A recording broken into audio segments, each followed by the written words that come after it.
Hello, hello, hello. Trap House. I'm gonna wait till y'all get on because I'm not sure if y'all can hear me. My earbuds been acting funny as fuck lately. We about to see. We gonna see. Oh, man, man, man. Happy, what's today? Happy motherfucking Tuesday. Hello, hello. Countdown. Birthday party tomorrow. Okay, who's on? Can you hear me? If you would be so kind as to let me know if you can hear me, girl. So tonight I want to talk about what you hiding under there. Ooh, nothing. What you? Okay, let me stop. Let me get my life together. Um, hey, Narcisse, she made it live. Yes, yes, yes, yes. You can hear me just fine, correct? I just want to make sure that y'all can hear me just fine because I got the buds in. So I just want to make sure before I get into this good word. Okay. So, you guys, seriously, I don't even know if y'all read the caption before y'all hopped on or whatever, but y'all know I'm not just a motherfucking business coach, right? Like, I got boxed into being a business coach because I'm fucking good at it and I like it. And it's fun for me to help y'all brainstorm and, create your ideas and create organized and monetize movements. But honestly, the organized, monetized movements for social impact is really where my heart lies, right? Thank you, Shondell. Thank you, girl. I'm getting used to it. I'm still considering chopping this shit back off. But anyway, I digress. Y'all like my little temporary beauty mole?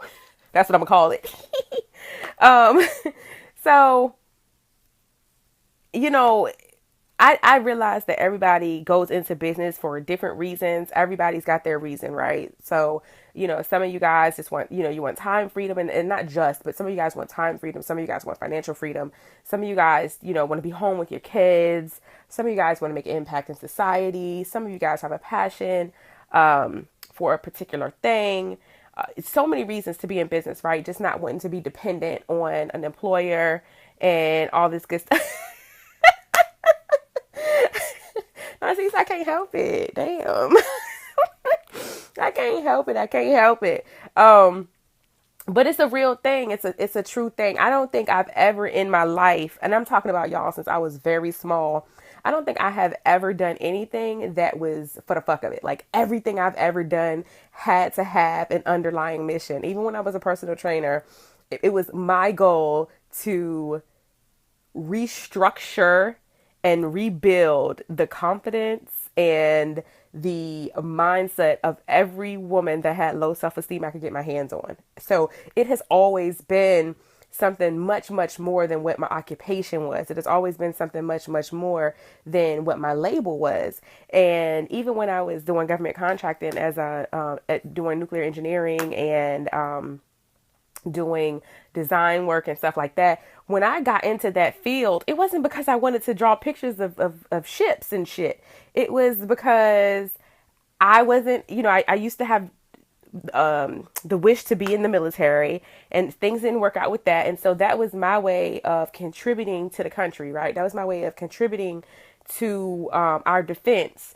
And it was supposed to be something that was more than just me, scribbling at a computer, drawing, creating blueprints or, checking systems or following procedures and stuff, right? It was so much more than that. And it's when I found out that my company didn't give a shit about that as much as they gave a shit about my ass getting in the seats so they can get their coins, that I realized that I'm not important to this mission. They don't value me as a contributor to this mission. And so I lost my passion, I lost the excitement, and I lost the love for what I was doing. And just like now, my thing is to help you guys create the social change that you want to create. And it doesn't matter what that is. When I can see your eyes light up to make that change, I get excited and I start brainstorming and I'm like, oh my God, we can make this happen. This is totally going to work, and I become your movement, right? Because I generally attract people who I vibe with, right? It's a vibe. It's a vibe. The trap house is a vibe, right? And so, yes, I'm called a business coach. And yes, I'll take that term. I'm a mindset and a business coach, and I will take that because people cannot stretch their brains far enough to allow me to do what I really do. Like they can't put like a name on it, so they roll with that and they go with it, and I'm okay with that. But I want to be clear tonight that I'm not just a fucking business coach. The Becoming a business coach was the gateway to reach the people I needed to reach. Being a business coach is just me getting my toe in the water, dipping my toe in, getting wet a little bit, playing around to create the network that I need to. Hey, Amber, to create the network that I need to. Let me see where everybody is.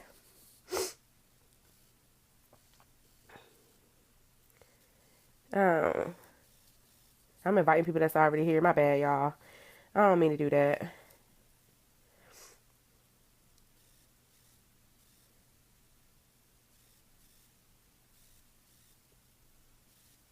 I'm just hitting up people, let people know I'm here. Um, all right. I guess that's enough for now. I guess that's enough. I know, like, God damn it, girl. Okay. Cameron's page got lost, you guys, which is bullshit. But, whatever.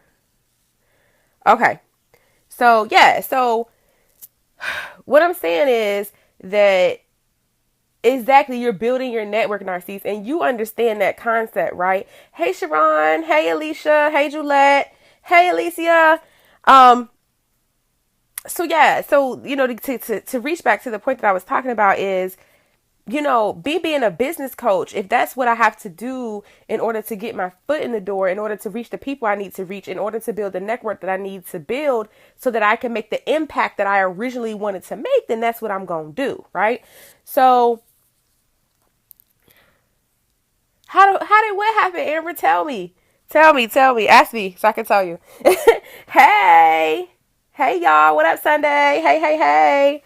Um so listen, you guys, I'm gonna go ahead and let my secret out. If y'all pop on my screen and I don't say hey specifically by your name, it's probably because I can't pronounce it and I don't want to fuck it up in public on camera. Like this is real talk.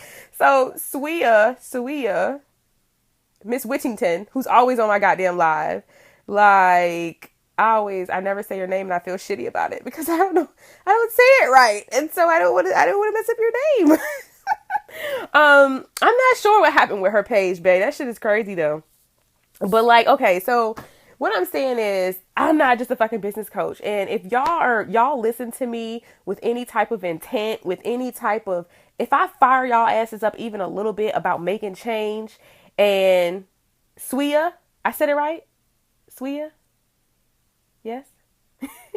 um, if I fire y'all up even a little bit about standing up for what you believe in, for spreading your message, for making change, for being a positive impact in your respective environments and communities and all of that good stuff, then y'all understand what the fuck I'm saying. You did not start your business to simply be a graphic designer. There's nothing wrong with being a graphic designer, but you have bigger plans. You got bigger fish to fry. This is the steps. This is the steps we're going to take to get to the ultimate goal. You know what I'm saying? So I love you too, Alicia. I miss you. Yeah, so like that's what it is, right? And I want you guys to know that the reason I'm even talking about this is because I asked a question in Trap House earlier, and I asked you guys if you had the chance to be a shareholder in a black owned financial institution. I gave y'all some ones. I asked you, would you do it, and which ones would you prefer? And even to add on to ones that you thought fit the, that could help, right? And the reason I asked that question is because right now, with everything going on in the world, not even, I mean, before Hurricane Harvey happened, which, by the way, praying for Houston, that shit is fucking crazy. I can't believe it. It's like Katrina all over again. What the fuck? But all the things that's going on in the world, all everybody since Trump's been elected and all the craziness that's been happening, and we're starting to see the racism that's always existed, but we're seeing it come to the forefront. And my take on that, and a lot of y'all probably not going to agree with this. That's okay. This is just my opinion. I know there are a lot of things that we can't control, and I realize there are a lot of things that we can't necessarily do. Like everybody can't just quit their job and go protest or go do this or go do that. But I am wholeheartedly agreeing that if we had more financial pull, that the decisions that we make would be totally different, right? And we would have more impact. It's the money, that the wealth that controls, right? And so I know that that's not going to solve all of the fucking problems. And I realize that that doesn't make racism go away, but our options become exponentially greater when we have stock, when we have investments, when we have wealth. You know what I'm saying? Our options are exponentially greater.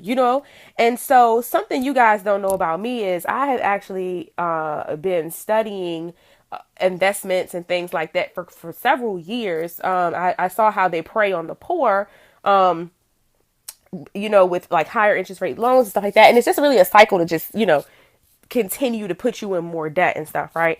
So anyway, in order to make a movement like that, right, it's not just money. Right, exactly. And so in order to make a movement like that, though, it takes a whole lot of people, right? And y'all hear me say all the time, I want to be the GOAT as far as brown girls in business. I'm the motherfucking GOAT. When y'all think about brown girls in business, I want y'all to think about Ashley motherfucking Ray.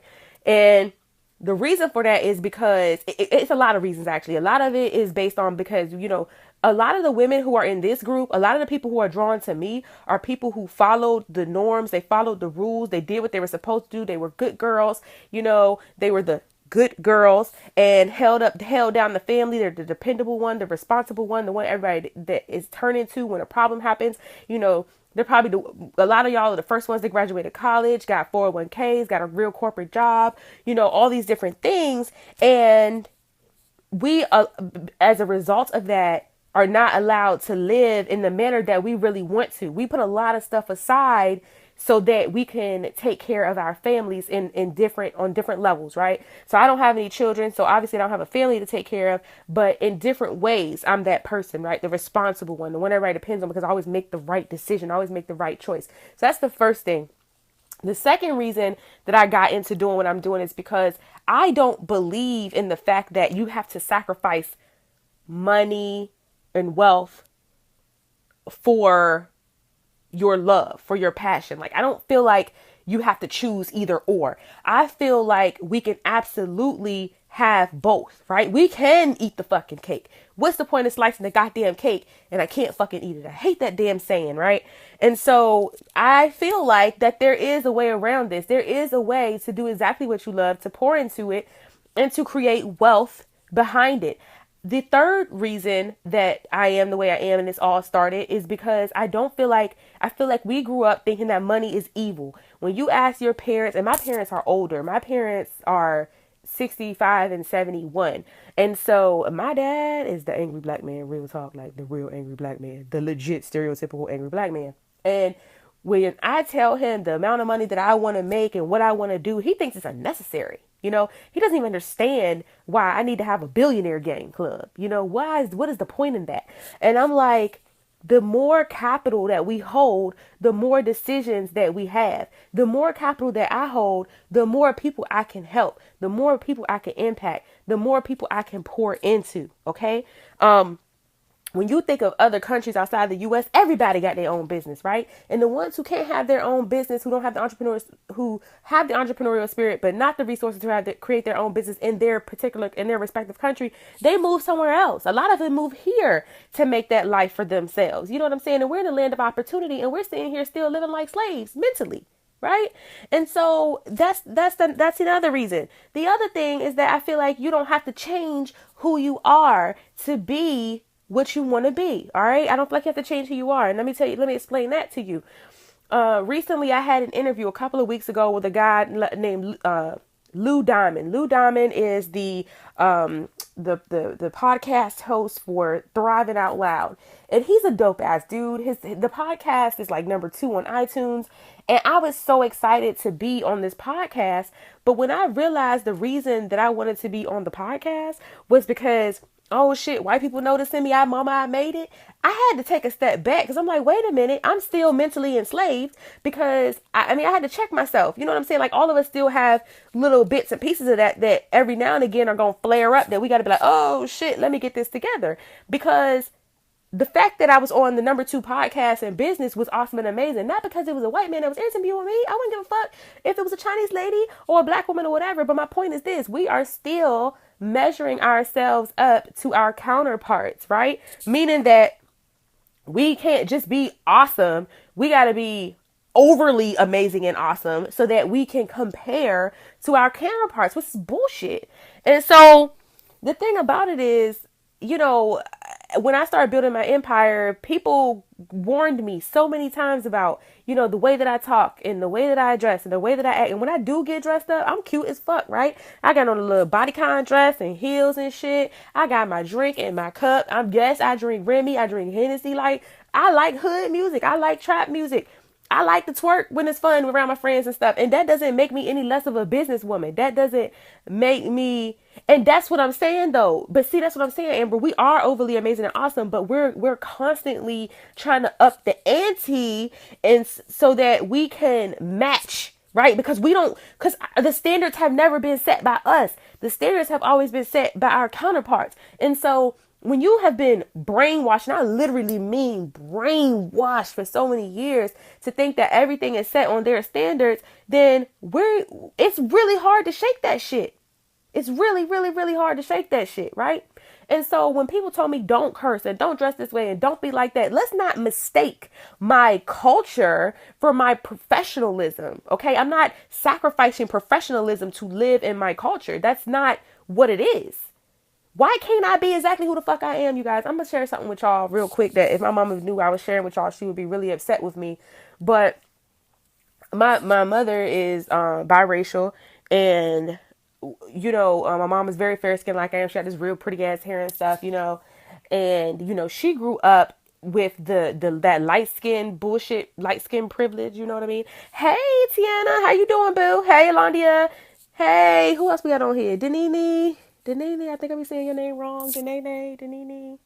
See, I told y'all this mom be saying y'all name out loud. Shit. But growing up, you know, it was certain ways I couldn't wear my hair. It was certain things she didn't want us to wear, to listen to, all kinds of stuff because it was too extra. It was too black. It was too, you know, because if y'all can remember, like, again, my parents are older, right? They're 65 and 71. So if y'all can remember how they had to act to fit in, like, even when they allowed us to be free, we still had to, you know, dress up and put on a dog and pony show so we could fit in to them, right? So we could blend in with them because we didn't want to stand out. We didn't want to draw no attention to ourselves. You see what I'm saying? And so that's how I grew up. You know, I wanted to get braids, or I wanted to, you know, wear a certain outfit. I wanted to watch BET. You know, these are things that I was not afforded as a kid because they were trying to groom me so that, you know, I can fit in and I could be successful, right? So that people won't know my name, that I'm black by reading my name on paper and stuff like that, you know? And I don't blame my parents for that. You know, they live from the experience that they have come from, right? They lived that life. I understand that, you know, and I don't blame any of that on them. But what I am saying is I lived a lot of years. Hell yeah, girl. I lived a lot of years though conforming. Even on the inside, I was a real big rebel, and I have rebelled most of my life, but in my own way. And it was always in a way that didn't push it over the limit. You know, it wasn't until I started getting older that I started saying, I want, you know, I'm just going to step out here and be what's up. You know what I'm saying? So, and Amber, I understand, because Amber says, you know, her growing up was the exact opposite. And I feel you on that. I really do feel you on that. Like, I feel like it's a lot of, like, y'all would take my black card if y'all ask me a lot. It's a lot of questions that y'all would ask me, and y'all would take my motherfucking black card. I am dead ass serious. And for a long time, and honestly, and not to make this like no motherfucking pity party or nothing, but it was, I lived a very weird life because I really wasn't accepted in with my friend. Like my friends were cool and stuff, but I always got those well, you ain't really black jokes and stuff. And it used to make me feel bad, because it was like, well, what am I? I don't fit in with these white people. I don't fit in with these black people. I'm just me. I'm nerdy. I like to learn, but I'm also a little daredevil. I want to ride dirt bikes and, beat up the boys and shit. And I just didn't really fit in anywhere. And as I got older, I started to say, I'm just going to be who the fuck I am. And I like Katy Perry and I like Rick Ross, and I like Jeezy and I like Kings of Leon, I like Aerosmith and I like motherfucking, Bob Marley, and so I just started accepting that. And like, girl, see, I feel you. Ever since she had the black brothers in her blood, ow. Ew. But it took me a long time to start, like, when people started to embrace me and I started to embrace my own culture. You know what I'm saying? So, that was so much. But anyway, all of those are the reasons why I am the way I am. And you guys, I know a lot of y'all saw the post that I made on Facebook the other day, and it was like, I need to vent somewhere. And the reason I said that is because I was watching the VMAs with my parents and my sister, and they were so pissy about the performers. And, I don't like all the performances that they had. I don't think all the performances were awesome and amazing, but what I do respect about them is they are doing exactly what I aspire to do, right? I mean, I'm already doing it to a certain level, but everybody know, right? It's levels to this shit. If they ever ask me to show up to the VMA Awards and give my motherfucking talk, best believe I'm gonna be there. But they were judging them based off of, like, oh, this is stupid. Nobody who this is terrible music. I can't believe they wore that, blah, blah, blah. And I get it. And, it even got to the point of, I can't believe people get paid for this shit. Why you always gotta be naked to perform? Why you gotta curse to perform? Like all these different just stuff that they threw out. And, the weird performances and why he, just all this stuff. And so I said, you guys, I don't think that y'all realize that I'm one of them. When I look at them, I admire them because they had to come through a lot of stuff that people didn't agree with, that people didn't like about them. They got told no a whole bunch of times. It's a lot of people that don't rock with them, but it's also a whole lot of motherfuckers that obviously support and love them because they wouldn't have made it this far. You know what I'm saying? Hey, B! They wouldn't have made it this far. And so my sister, who wants to be my personal assistant, she wants to travel with me and do everything with me and stuff. And see, here's the thing. I don't have to like you, or I don't have to like you to accept you, if that makes sense. I don't have to agree with what you're doing to accept what you're doing. What you're doing is you. It doesn't bother me. It doesn't affect my life. It doesn't change my coins, whatever. So if you like that weird shit, if that's your thing, if you a guy who wants to wear pearl chokers and shit, that's your thing. Vibe with it, dude. I'm cool. It's not my opinion to judge you on. It's not my place to judge you on that. I mean, don't get me wrong. We all have opinions about shit, right? I mean, don't get me wrong. I'm not saying like I don't have no judgment about stuff. But what I am saying is I don't have to disrespect you or blame you or bash you or hate you in order to accept you. We can coexist. And so my sister, like I said, who wants to be my personal assistant, she wants to travel around with me and stuff. And she was kind of like agreeing with my parents and stuff. And I'm like, sis, you can't be in my camp if you can't understand this message. And the message that I teach and I share is that y'all can run your business. Y'all can live your life. You can build your empire in any manner that you choose. You don't have to conform to be no certain way, to be accepted by no certain group, to be liked.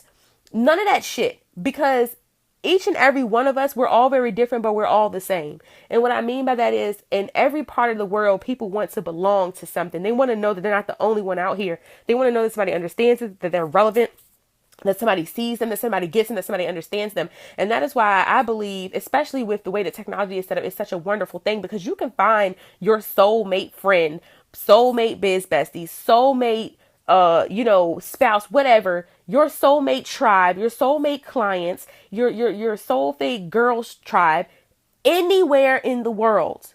Okay. We now have the ability to find people anywhere in the world. And that shit's amazing. It's amazing. And I was telling my sister, I said, I teach my girls that don't let what people have to say, the criticism, the judgment, the backlash, none of that stop you from doing you. stop you from running your business the way you want to, stop you from living your life the way you want to, and just be you. Be comfortable in the fact that you're weird, that you're different, that you don't think like everybody else. You know, and if you can't understand that message, you can't be in my camp, because you have to be able to understand that and be able to accept people and let people live for us to spread this message. So if you can't get with that, sister or no sister, you can't be in my camp. And so when I broke it down to her, she really understood it, and we were able to get past it. Now, this is getting extremely long, so I want to go ahead and talk about the reason that this all, well, I kind of told y'all the reason it all came up, but I just want to hit on a few things. You guys know that, Start a Motherfucking Riot is coming up very soon. We're starting in just about a week or so. And I have some new things that are in the works that I can't wait to introduce to you guys. Oh my God, I'm so fucking excited.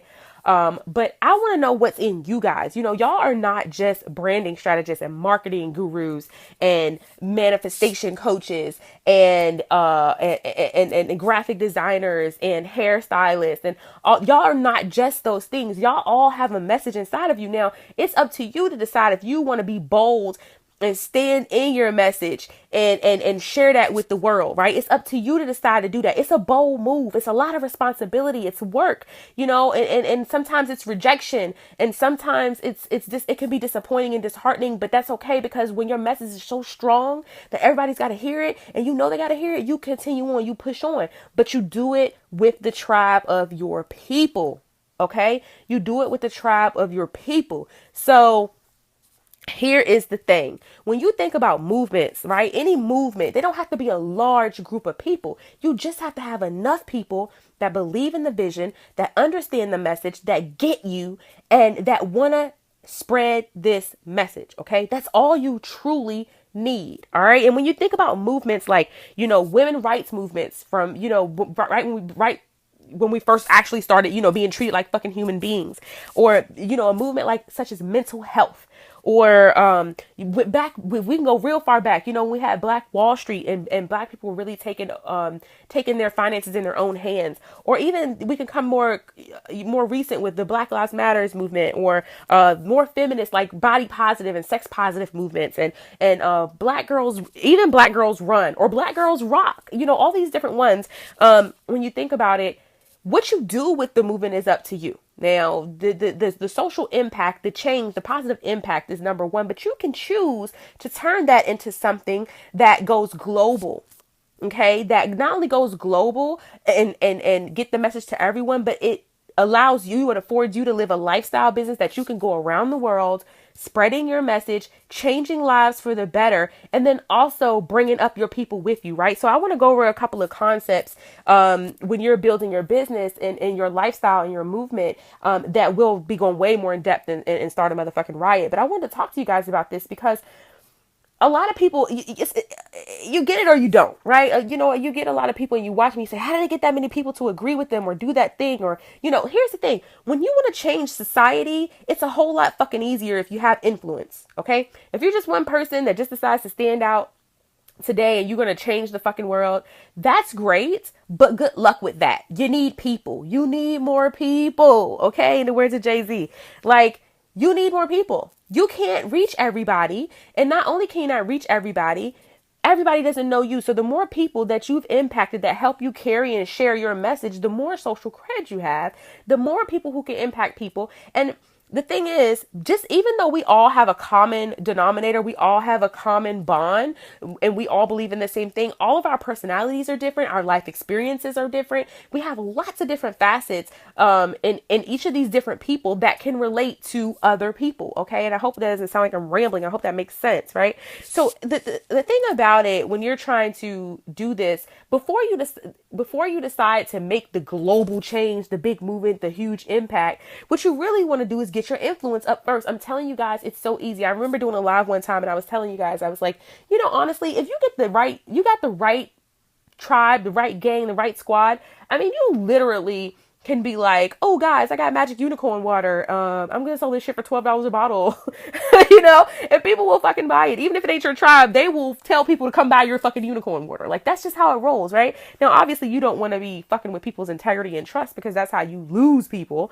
But, the first thing is, customizing how you deal with people, right? So you need to be flexible in how you are communicating with people, okay? Because customizing the approach, but meaning making it in a way that people can understand based on their life experiences and stuff like that is going to make it easier for you to relate to them. If you're very rigid and you're not malleable and you can't like listen to the other person's sides and points and let them have a valid point and then process that and have a real discussion, then you're truly basically what you become is that Facebook philosopher who the Facebook philosopher who basically is condescending, cussing you out and being like, well, if you ain't doing this shit, you fucking stupid, so come join my team.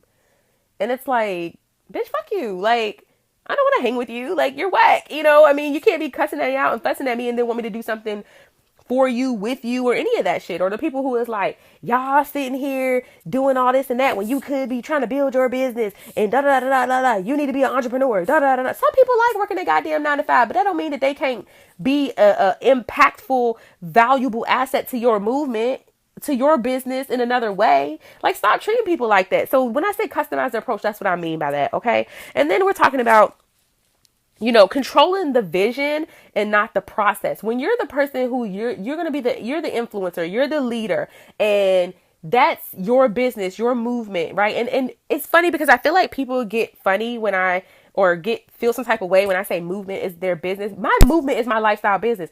I have set myself up so that my message pays me so that I can live, but my message also benefits and impacts others. So there is no shade in this. Okay. It's not unethical. It's not wrong for you to want to help people and get paid for it, because last time I checked, doctors give surgeries, dentists fix teeth, auto mechanics fix cars, you have spiritual healers that help you out.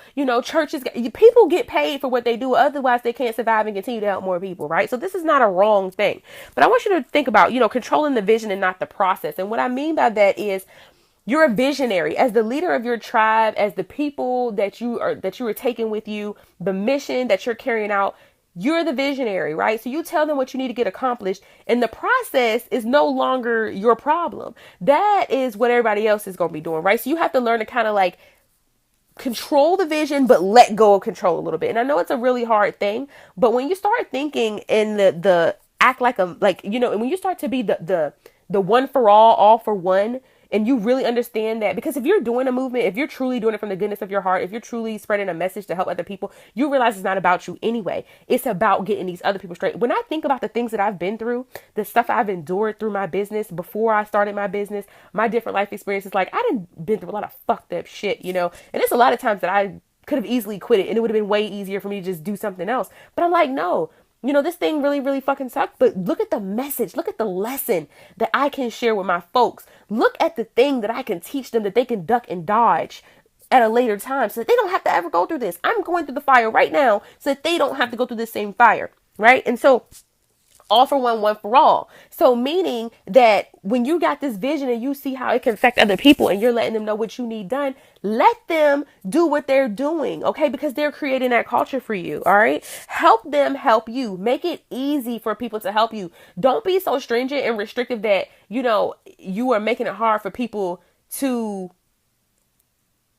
help you get the message out. Meaning, if you want updates and statuses and things like that, and you're like, oh, it's mandatory that it needs to be this way, and we got to have this mandatory meeting with these mandatory sheets at this mandatory time with these mandatory bullet points done and blah blah blah, people are going to resist that. I know my unstructured ass damn sure going to resist that. So kind of meet them where they are, right? And that you got to remember this too. Y'all been at whatever your craft is for years and years. If you're trying to send out a message that you've been helping people do, you've been doing it for years. Okay. If you're in the finance game, you're probably in the finance game for 15 years. You cannot expect people to be behaving in the manner that you are when you've been in the game for 15 years. Like, you can't. So you got to meet them where they are. The other thing is be trustworthy. This is the last point that I'm going to hit.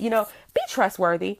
Don't be doing shit out of greed. Sometimes you're going to take a loss, and that's okay. The upfront costs are sometimes not going to be profitable so quickly. Sometimes the time you put in is not going to be so profitable so quickly. But if you really stay true to what the message is and you stay true to what the message is, what the point of it all is, and what the overall vision is. It's easy for you to say, okay, you know what, this is fine. That it is an investment. It's not even really a loss. It's an investment. The time that you put in, whether it's money, time, energy, whatever, that is an investment. But you need to be trustworthy. Okay, remember, it's sometimes the money looks real good and it's like, oh, I can make this much. And even when you're thinking about it for the team, right, you might even be like, oh, I can make this much money and I can impact this many more people and I can do it this fast. You have to evaluate all the options, because even though it sounds like a lot of money and a great opportunity, how is it affecting your folks? How is it affecting your tribe? Is it going to harm them? Because at the end of the day, y'all are the protectors. As the leader, you are the protector. You are the person that they are looking to.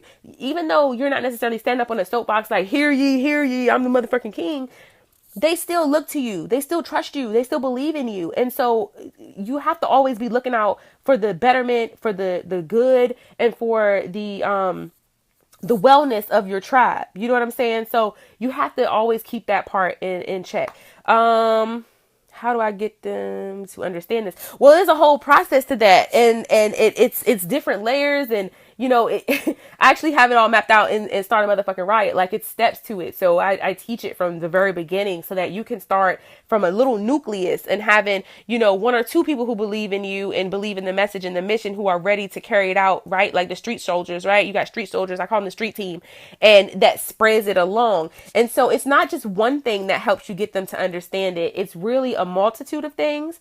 And it's not done overnight. It's something that you build upon. So, that's what we're going through Start a Riot. Like, there's no way I could fucking go through all that on this fucking live. Like, I can't even believe I've been on here for fucking 42 minutes. I've been talking my ass off. 36 minutes. Excuse me. But yeah, that's exactly what we're going through. But yeah, starting small and then letting it grow, is really the main thing. I think too quick, people want results too quickly. And I'll be honest with you, fucking with me and with Start a Motherfucking Riot, y'all gonna have results literally in about 90 days. Y'all gonna see real legitimate results. But that's only because I have been studying, and this is what people don't know. I've been studying social movement and social change for years, communication for years, leadership for years, manifestos for years. This is something that excites me. I love it. I love to see how people can come together for something and move and make such major impact. So this is something, exactly, that I'm so passionate about. And that's why I put it into something that's digestible for people to be able to implement it and see the results rather quickly. But here's the thing. Like I said, people want to see results too fast. And well, see, that's the thing. So because you have bills, that's great. But here's the thing. You can't step out to start a business, and I'm interchangeably using business and movement, right? You can't set out to start that with a deadline in mind, because that's just not how it works. You have to be able to stick with it long enough so that you can weather the storm, because there will absolutely be a storm. And if that means you keep a side job, or a part-time job, or that keeps your full-time job and this is your side hustle, you do what you got to do, but you can't rush the procurement of your lifestyle business. You can't rush the procurement of the movement. It has to be organic. It has to grow on its own. If you force it, you risk fucking it up. And that's just the truth. If you force it, you make bad decisions. If you force it, you make bad investments. If you force it, you start bringing in people that are ill fit. You start bringing in people that will create a rift. You start sounding like you don't know what the fuck you're talking about anymore, because you start kind of getting off of the course. You get off the path of where you're trying to go, and you look inconsistent to the people who are following behind you. So you want to make sure that you don't get too anxious about it and trying to grow it too fast. Now, the formula that I put together, the steps that I put together in order to create it, I think I did a really awesome fucking job at it. And like I said, you'll see really great results in just as long as you gotta do the fucking work. You have to do the fucking work. But if you do it while we're going through it step by step, you will see major changes, major increasing. And you should already, whatever the goal is of your movement, obviously too matters. But yeah, and even still though, even at the end of that 90 days, there's still going to be the work for you to do. You're going to have to continue to repeat those steps and continue to do that. Here's something, this is this epiphany that I had. It was a revelation that I had. And I realized, your work is never done. I feel like I was sold on this, you know, you set up the business, you work really hard, it's awesome and fucking amazing, and then you get to chill. You get to chill, you get to reap the benefits, people know your name, you have, you know, built your legacy. But to be honest with you, the work is never truly done. If you're a true leader, a true messenger, a true visionary, your work is really never done. And every time I create something or complete something, it's just the next thing. It's just, how do I take you to the next level and the next level and the next level? You know, how do I reach the next group of people and the next group of people? And it's just never done. And so after that 30 days or after a year, after 3 years, you're still going to continue to do those same steps, maybe on steroids, but you're going to continue to do those same steps to continue to create the growth and the impact that you want to see change. So that's all I got for the night. The link is in the description for Start a Motherfucking Riot. We do start in about roughly a week and a half. But I am so fucking excited about it. Oh my God, I'm so excited about it. Again, I will see you guys tomorrow for the Daily Drop. Party tomorrow. I'm going to do a group invitation in here. So let me explain something real quick, because I feel like you might have had some struggles along the way, Diva. Here's the thing. When you're a business, you're a startup, okay? And it takes about, on average, 3 years for a startup to actually see real profits, okay? People think that because they're a sole proprietorship that they have some type of different rules to the game, but the rules of engagement are the same. Whether you're a sole proprietorship or an LLC or a corporation or whatever, right? It's still that startup period. And there are thousands of business owners who are struggling after a year, who are making income, who are bringing in money, but are still struggling. Okay. Now there are lots of ways to avoid that, especially on the online industry, because we don't have the same overhead as a brick and mortar business. So I do understand that the obstacles and the challenges are different. And just so you guys know, yes, I have had both types of businesses. The obstacles are different, but for you to be in business for a year and say that, you know, are having a problem that you're still not making the money you want after a year is a very short amount of time. A year is like, it's nothing. It's fucking nothing. Okay. So, you know, when people come to me and they say, oh, you know, they're having a feeling some type of way because something hasn't happened in 3 months or 6 months or even a year, even fucking 3 years. I'm like, dude, chill, like fucking chill. This stuff is not built overnight. And if you do it the right way, it takes it takes a hard work. It takes sweat equity, and it takes a long time. Some businesses are going to be profitable faster. Some people will get lucky, and that's true. Some people just get lucky. And then others, you have to do it the long way, you know? Oh, I understand. Well, I will tell you this. I am not the girl who, you say you are not alone. Sweet says you are not alone. You know, the truth of the matter is, what I'm really good at is making quick cash. Like, you know, you got a problem, you holler at me and we work it out, and I can help you make quick cash. I'm really good at that. And then we can get into the projections, right? Because I do realize that you need to make some quick cash in order to feel like you had a win, in order for you to kind of get the gumption and the courage and the endurance to keep going so that you can make some long-term cash, right? So, but one of the things that I am personally learning, I'm just being honest with you guys, is how to make the money that I've already made work for me so that I don't have to continue to hustle and work so hard. Now, my hustle days are long gone. Okay. I don't do those anymore. I still grind. I still hustle, but not in the sense that I did when I first was starting my business. Cause that shit was nonstop crazy, like body shut down for 3 days type shit. I don't live that life no more. But I'm learning how to make my money work for me so that I don't have to continue to always be securing money monthly, right? It starts to grow and have that snowball effect. So I am working on that so that we can also bring that type of training to you guys so that you don't have to do the same thing. But yeah, so y'all got me rambling and shit. Damn it. Start a motherfucking riot. We start very soon. Link is in the description. Again, I am so fucking excited. It's a 12-week course. That shit's gonna be dope. So super fucking dope. And, again, tomorrow, or actually maybe tonight, I'm going to create a event link in the Traphouse group so that if you guys want to do the cyber party, with me and bring in my birthday with me and get the download at midnight, for overnight success and other stupid shit people say, You are welcome to join me. I would fucking love and appreciate and be so grateful and probably like tear up a little bit if you guys join me tomorrow night and bring in my B-Day with me. So that's all I got. Good night, you guys. I love you, love you, love you, love you, love you. Trap, trap, trap. See you guys later.